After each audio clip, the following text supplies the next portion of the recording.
Assalamualaikum warahmatullahi wabarakatuh. Kami akan Waalaikumsalam warahmatullahi wabarakatuh. kami akan mempresentasikan hasil diskusi kami mengenai partai politik dan sistem pemilu tahun 1955. Next.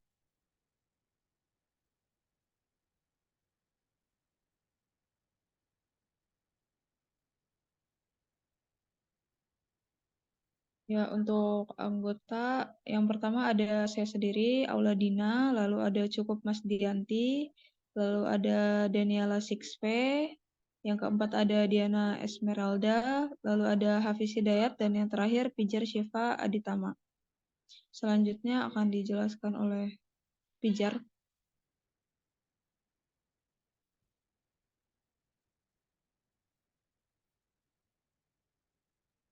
Baik, saya Pijar Syifa Aditama akan menjelaskan slide pertama, yaitu definisi partai politik.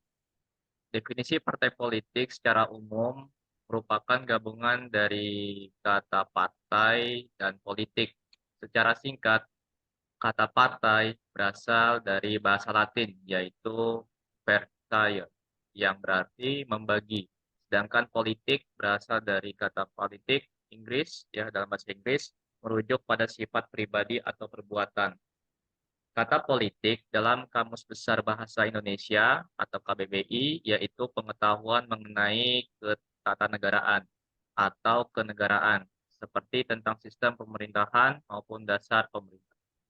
Partai politik kemudian dapat dipastikan adalah kumpulan orang-orang yang memiliki pandangan yang sama dan cita-cita yang sama mengenai suatu pemerintahan, yaitu sesuai dengan prinsip-prinsip kebersamaan orang yang berkumpul dalam partai politik dengan tujuan untuk menempati posisi-posisi di lembaga pemerintahan.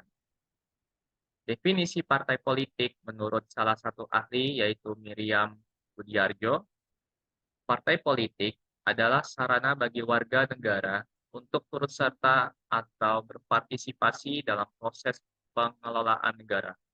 Kemudian partai politik merupakan suatu kelompok terorganisasi yang anggota-anggotanya mempunyai orientasi, nilai-nilai, dan cita-cita yang sama, di mana tujuan kelompok ini ialah untuk memperoleh kekuasaan politik dan merebut cita yang sama, di mana tujuan kelompok ini ialah untuk memperoleh kekuasaan politik dan merebut kedudukan politik dengan cara konstitusional.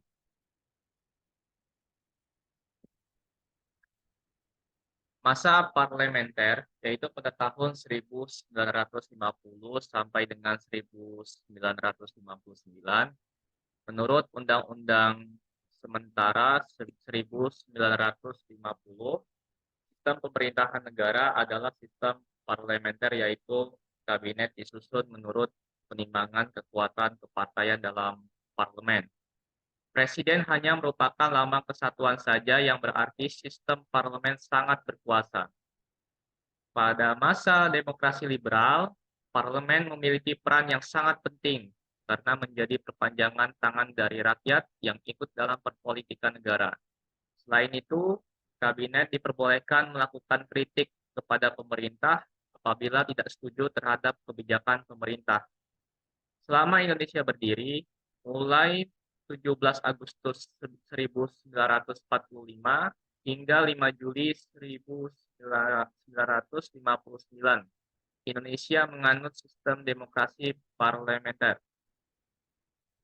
Selama Indonesia berdiri, mulai 17 Agustus 1945 hingga 5 Juli 1959, Indonesia menganut sistem demokrasi parlementer.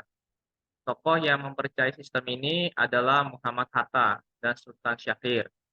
Menurut keduanya, dengan adanya partai politik dapat menciptakan kondisi demokrasi sesungguhnya, yakni dari rakyat, bagi rakyat, dan untuk rakyat. Sistem kabinet yang digunakan pada masa demokrasi parlementer adalah Zakon Kabinet, yang merupakan suatu kabinet yang para menterinya berasal dari tokoh-tokoh yang ahli di bidangnya. tanpa mempertimbangkan latar belakang partainya. Kita tahu zakat kabinet itu bisa disebut dengan kabinet Juanda. Kabinet pada demokrasi liberal, yang pertama adalah Kabinet Nasir. Kabinet Nasir merupakan kabinet pertama yang ditunjuk presiden dan diresmikan pada tanggal 7 September tahun 1950 berdasarkan pada keputusan Presiden Republik Indonesia nomor 9 tahun 1950. Kabinet Nasir ini berlangsung hingga Maret tahun 1951. Kemudian kabinet kedua yaitu Kabinet Sukiman yang disahkan pada April tahun 1951 hingga Februari tahun 1952. Kemudian kabinet ketiga adalah Kabinet Wilopo. Kabinet Wilopo merupakan kabinet ketiga yang dibentuk setelah pembubaran Negara Republik Indonesia Serikat atau RIS. Kabinet Wilopo ini diketuai oleh Wilopo yang berlangsung pada periode 3 April 1952 hingga 3 Juni 1953. Kemudian, kabinet ketiga adalah Kabinet Ali Sastro Midjojo, Midjojo I, yang dimulai pada Juli 1953 hingga bulan Juli 1955. Kemudian kabinet kelima adalah Kabinet Burhanuddin. Kabinet Burhanuddin Harahap, yang dimulai sejak bulan Agustus 1955 hingga bulan Maret 1956. Kabinet selanjutnya yaitu Kabinet Ali Sastro Midjojo II yang disahkan pada bulan Maret 1956 hingga bulan Maret 1957. Kabinet yang terakhir adalah Kabinet Juanda pada bulan Maret 1957 hingga berakhir di bulan Juli 1959. Slide selanjutnya. Oke, pada demokrasi liberal ada berbagai macam partai-partai. Yang pertama adalah Partai Majelis Syuro Muslimin Indonesia atau Masyumi. Kemudian partai kedua adalah Partai Marhean Indonesia Permai. Kemudian yang ketiga Partai Katolik Republik Indonesia PKRI.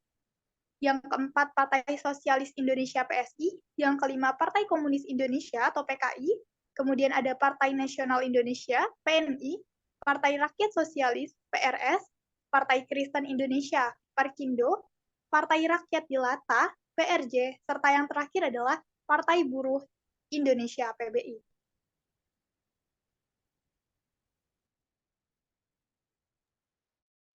Baik, untuk slide selanjutnya akan dibaca oleh saya. Perbedaan sistem pemilu masa parlementer dengan masa lainnya. Pemilihan umum 1955 merupakan suatu pemilihan umum yang pertama kali dilakukan di Indonesia. Pelaksanaan pemilu tahun 1955 dilakukan dalam kondisi negara yang kurang kondusif akibat banyaknya kekacauan yang dilakukan oleh kelompok pemberontak yang menggantikan sistem pemerintahan Indonesia seperti pemberontakan DI-TII yang ingin mengganti sistem pemerintahan negara menjadi negara Islam yang dipimpin oleh Kartosuwiryo.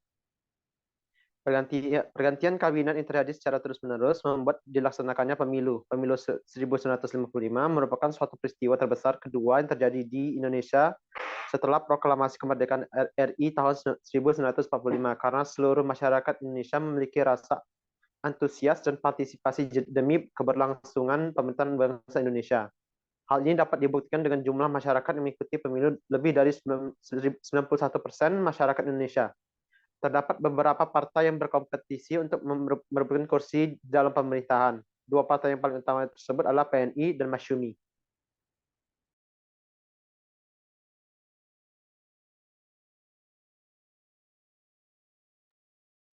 Baik, sekarang mengenai 3 landasan hukum pelaksanaan pemilu 1955. Yang pertama yaitu Undang-Undang Nomor 7 Tahun 1953 tentang pemilihan anggota konstituante dan anggota DPR sebagaimana diubah dengan Undang-Undang Nomor 18 Tahun 1953. Nomor 2 yaitu Peraturan Pemerintah Nomor 9 tentang Tahun 1954 tentang menyelenggarakan Undang-Undang Pemilu. Yang ketiga yaitu Peraturan Pemerintah Nomor 47 Tahun 1954 tentang cara pencalonan keanggotaan DPR atau konstituante.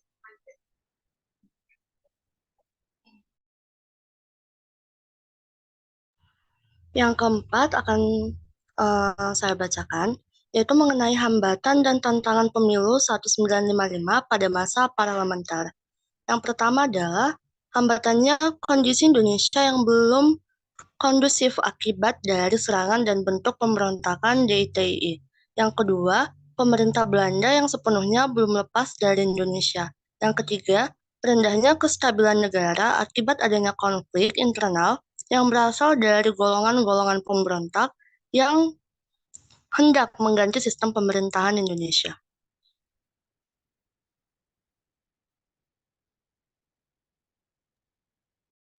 Baik, sekian presentasi penjelasan materi partai politik dan sistem pemilu di tahun 1955. Kami mohon maaf apabila masih banyak kekurangan. Wassalamualaikum warahmatullahi wabarakatuh. Waalaikumsalam. Waalaikumsalam.